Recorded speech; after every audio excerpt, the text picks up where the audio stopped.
പുറപ്പാട് അധ്യായം 22. ഒരുവൻ കാളയെയോ ആടിനെയോ മോഷ്ടിച്ചു കൊല്ലുകയോ വിൽക്കുകയോ ചെയ്താൽ അവൻ ഒരു കാളയ്ക്ക് പകരം 5 കാളയെയും ഒരാടിന് പകരം 4 ആടിനെയും കൊടുക്കണം. ഭവനഭേദനത്തിനിടയിൽ പിടിക്കപ്പെടുന്ന കള്ളൻ അടിയേറ്റ് മരിച്ചാൽ അവൻ്റെ രക്തത്തിന് പ്രതികാരം ചെയ്യേണ്ടതില്ല.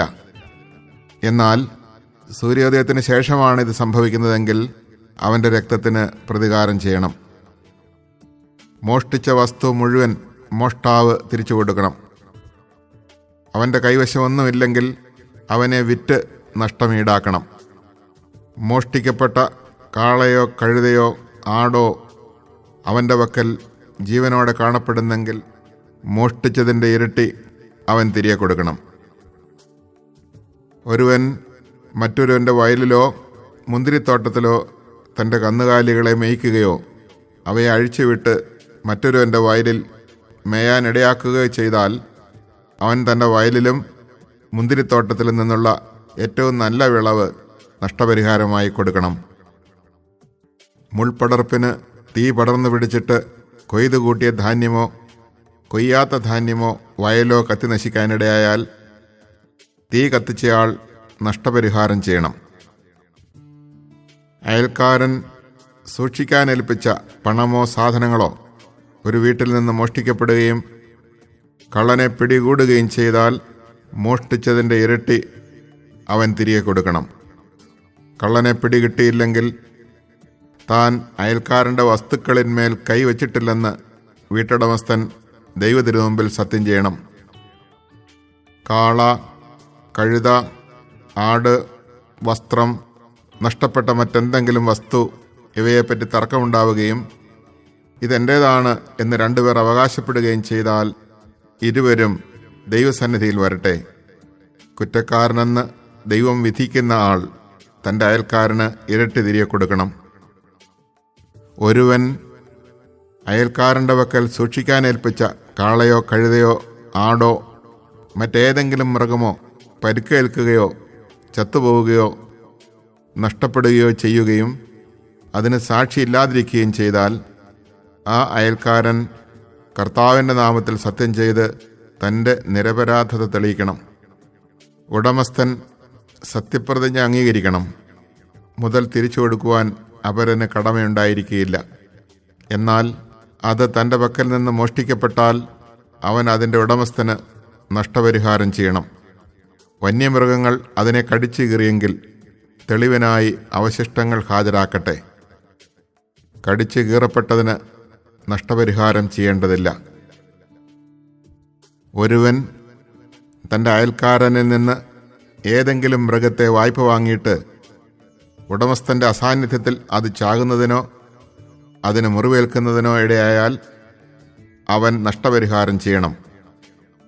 എന്നാൽ അത് സംഭവിക്കുന്നത് ഉടമസ്ഥൻ്റെ സാന്നിധ്യത്തിലാണെങ്കിൽ നഷ്ടപരിഹാരം ചെയ്യേണ്ട. അത് കൂലിക്കെടുത്തതാണെങ്കിൽ കൂലി കൊണ്ട് നഷ്ടം പരിഹരിക്കപ്പെടും. വിവാഹ നിശ്ചയം കഴിഞ്ഞിട്ടില്ലാത്ത ഒരു കന്യകയെ വശീകരിച്ച് അവളോടൊത്ത് ശയിക്കുന്നവൻ വിവാഹത്തുക നൽകി അവളെ ഭാര്യയായി സ്വീകരിക്കണം. അവളെ അവന് ഭാര്യയായി കൊടുക്കുവാൻ അവളുടെ പിതാവ് തീർത്തും വിസമ്മതിച്ചാൽ കന്യകകൾക്കുള്ള വിവാഹത്തുക അവൻ കൊടുക്കണം.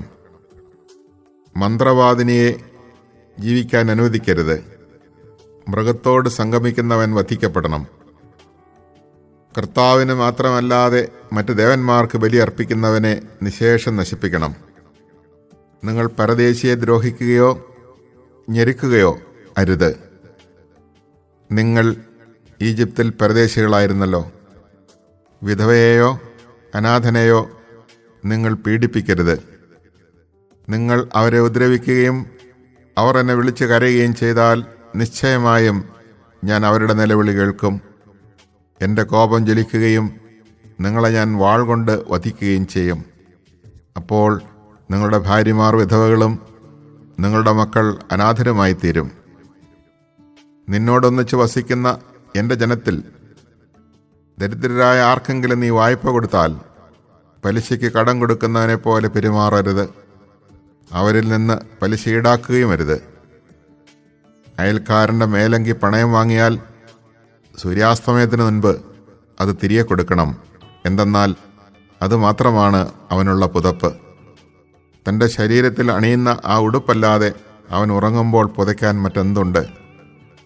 അവൻ എന്നെ വിളിച്ച് കരഞ്ഞാൽ ഞാനത് കേൾക്കും. ഞാൻ കരുണയുള്ളവനാണ്. നീ ദൈവത്തെ നിന്ദിക്കുകയോ നിന്റെ ജനത്തിൻ്റെ ഭരണാധികാരിയെ ശപിക്കുകയോ അരുത്. നിന്റെ മെതിക്കളത്തിലെയും ചക്കുകളിലെയും ഫലസമൃദ്ധിയിൽ നിന്ന് കാഴ്ച സമർപ്പിക്കാൻ വൈകരുത്. നിന്റെ പുത്രന്മാരിൽ ആദ്യജാതനെ എനിക്ക് നൽകണം. നിന്റെ കാളകളെയും ആടുകളെയും സംബന്ധിച്ചും ഇപ്രകാരം തന്നെ ചെയ്യണം. അവയുടെ കടിഞ്ഞൂൽ 7 ദിവസം തള്ളയുടെ കൂടെ കഴിയട്ടെ. 8-ാം ദിവസം നീ അതിനെ എനിക്ക് തരണം. നിങ്ങൾ എനിക്ക് സമർപ്പിക്കപ്പെട്ട വിശുദ്ധജനമായിരിക്കണം. വന്യമൃഗങ്ങൾ കടിച്ചു കീറിയ മാംസം നിങ്ങൾ ഭക്ഷിക്കരുത്. അത് നായ്ക്കൾക്ക് എറിഞ്ഞുകൊടുക്കണം.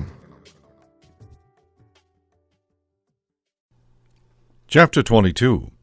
If a thief is caught in the act of housebreaking and beaten to death, there is no blood guilt involved. But if after sunrise he is thus beaten, there is blood guilt. He must make full restitution. If he has nothing, he shall be sold to pay for his theft. If what he stole is found alive in his possession, be it an ox, an ass, or a sheep, he shall restore 2 animals for each one stolen. When a man is burning over a field or a vineyard, if he lets the fire spread so that it burns in another's field, he must make restitution with the best produce of his own field or vineyard.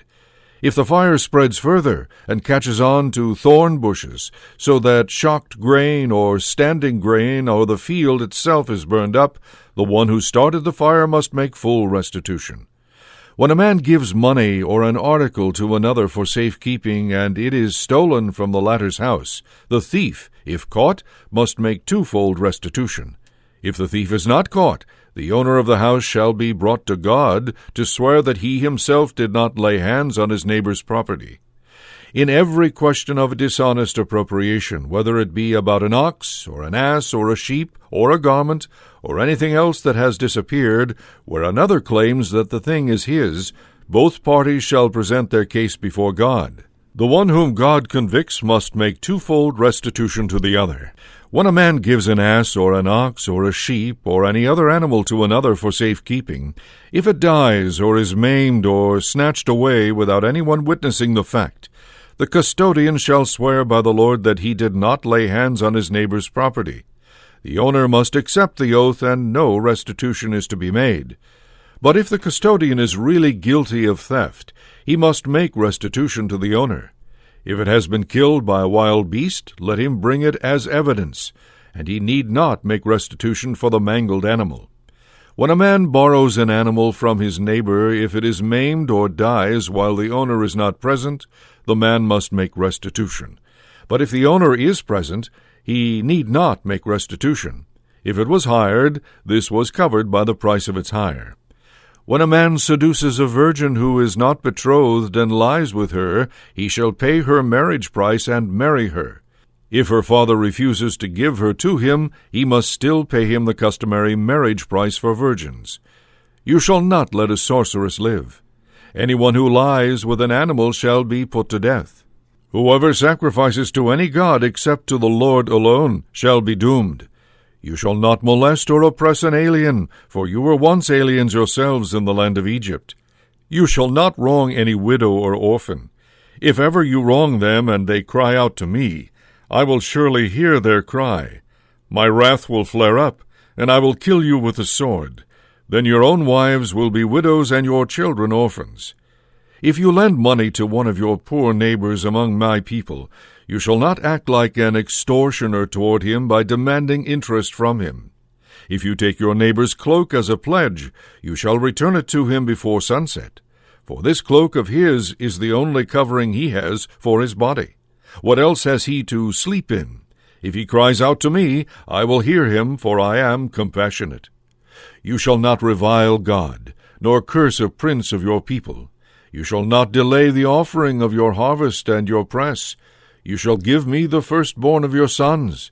You must do the same with your oxen and your sheep. For 7 days the firstling may stay with its mother, but on the 8th day you must give it to me. You shall be men sacred to me.